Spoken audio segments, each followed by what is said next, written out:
You burn your tongue on coffee. Too hot. You don't think twice. But something deep in your gut should be screaming right now. That food's been changed by fire. That should feel unnatural to you. It doesn't. That's strange. For almost all of human history, eating fire-touched food wasn't normal at all. It was new, radical, almost reckless. By the end of this, a campfire is never going to look the same to you again. Go back, way back, before tools, before language, before anything you'd recognize as human. Your ancestors are eating everything raw. Raw meat, raw roots, raw leaves, raw everything they could find. Their jaws are massive, built like machines made for grinding. Their guts are long, slow, built almost like a cow's. Chewing takes hours, every single day, just to survive the next one. Digestion takes even longer than that. Energy is tight, painfully tight, all the time. And brain stays small, stuck, limited. That's not a coincidence. That's biology doing brutal, unforgiving math. Look at a chimpanzee skull next to a human skull sometime. The difference isn't subtle at all. Chimps have huge jaw muscles anchored to a ridge running across the top of the skull. That ridge needs space. Big space. Human skulls don't have that ridge anymore. That space got freed up for something else entirely. Brain. Here's where it gets strange. Nobody invented cooking. Not on purpose. Not at first, anyway. No genius moment. No light bulb. No master plan behind it. Someone just didn't put out a fire fast enough. Meat sat too close. Too long. Nobody was watching closely. And it changed. Softer. Different smell. Different texture entirely than before. Someone ate it anyway. Probably out of pure desperation. And their body didn't have to fight nearly as hard to break it down. That's the whole invention right there. A mistake nobody even noticed was secretly a miracle in disguise. For thousands of years, it likely kept happening by pure accident. Fires left unattended. Meat left too close. Lucky, unplanned results, over and over. Until somebody, somewhere, finally connected the dots on purpose. Now picture this scene for a second. You're starving. Genuinely, desperately starving. Every single calorie matters now.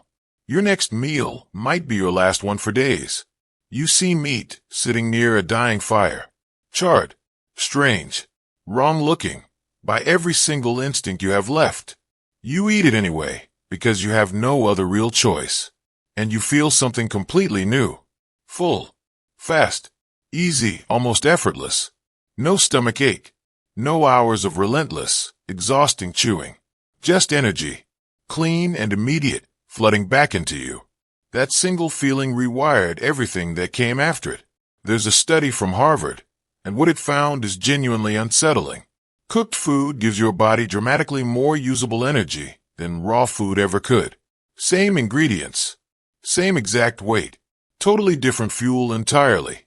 Your gut barely has to work to extract that energy, which means your body suddenly had energy left over for the first time. And evolution never wastes leftover energy. Not once. Not ever. It spends it. Every single time, somewhere.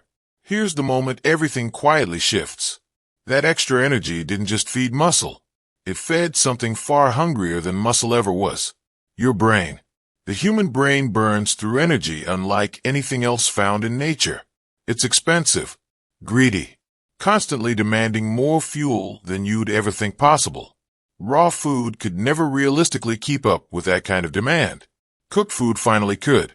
So while your ancestors were chewing less, digesting faster, surviving more easily, their brains were quietly growing bigger and bigger, generation after generation, without anyone consciously planning it at all.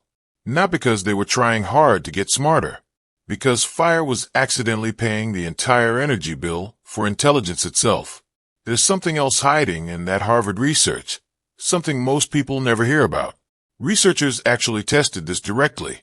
They fed one group of mice raw meat. They fed another group the exact same meat, cooked. The mice eating cooked meat gained noticeably more weight, using the exact same number of calories on paper, which means calorie counts on raw food are almost a lie. Cooking unlocks energy that was always technically there, just locked away, completely out of reach. Now scale that up. Apply it to an entire species, across hundreds of thousands of years, without a single calculator involved. That tiny daily energy surplus, repeated meal after meal, generation after generation, becomes the difference between a brain that stays small forever and a brain that explodes in size. Stop and actually sit with that thought for a second. The thing that lets you read, speak, argue, fall in love, build entire civilizations, might trace back to one single person forgetting to put out a fire. But here's the part that should really get under your skin. Smaller guts meant far less internal competition for energy inside your own body. Brain or gut, evolution eventually had to pick one over the other. Cooking is exactly what let it pick brain. And once that trade was made, there was no going back from it. Smaller jaws, smaller teeth, smaller stomachs, generation by generation. Bigger brains, bigger social groups, bigger, more ambitious ideas. All of it traced back to simple heat touching food. So, how does heat actually pull off something this dramatic? Think of raw food like a locked box for a moment. All the energy is sitting right there inside it. You just can't easily reach it yet. Cooking is the key that finally opens that lock. Heat breaks down tough, stubborn proteins into something manageable. It splits complex starches into simple sugars your body genuinely loves. It tears open plant cell walls your stomach could never crack open alone. Take a potato raw. Your body barely touches the starch trapped inside it. Most of it passes straight through you, completely unused. Cook that same potato, and almost all of that starch becomes available instantly. Same potato, same weight, a completely different food, biologically speaking. Meat works the same way. Raw muscle fiber is tough, tightly wound, hard to break apart. Heat unwinds those proteins like loosening a knot, making them easy for your stomach to finish the job. Suddenly, that lockbox swings wide open. Same food, dramatically more energy you can actually use right now. That's the entire mechanism, in plain terms. Not magic, just simple chemistry, quietly working in your favor. Heat doing in minutes what your digestive system would have spent painful hours trying to accomplish. And once early humans realized fire could actually be controlled, everything sped up fast.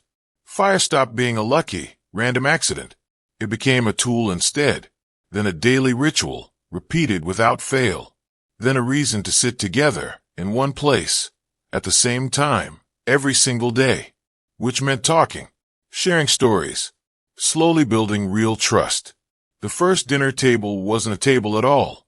It was a fire, and nothing more than that. And that fire didn't just cook food. It quietly cooked culture, conversation, and community right alongside the meat. Zoom out for a second and really look at this whole picture. This isn't only a story about ancient humans huddled around flames somewhere. It's a pattern that quietly repeats throughout all of history. The biggest leaps forward rarely come from a careful, deliberate plan.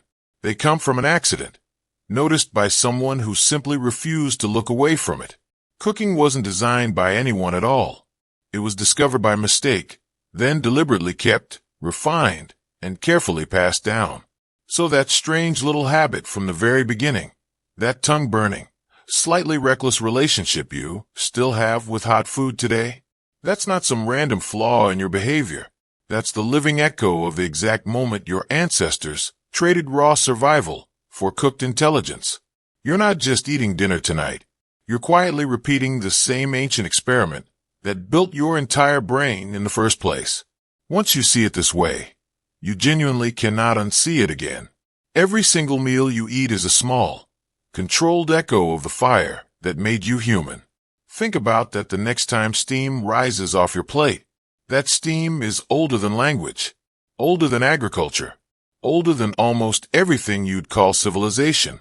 It's the oldest trick your species ever stumbled into, and you're still living inside it, every single day, without even noticing. If that broke something in your head, wait until you understand how language might have started in almost the exact same accidental way. because the two are connected in a way that makes this entire video look like nothing more than the introduction to something much bigger.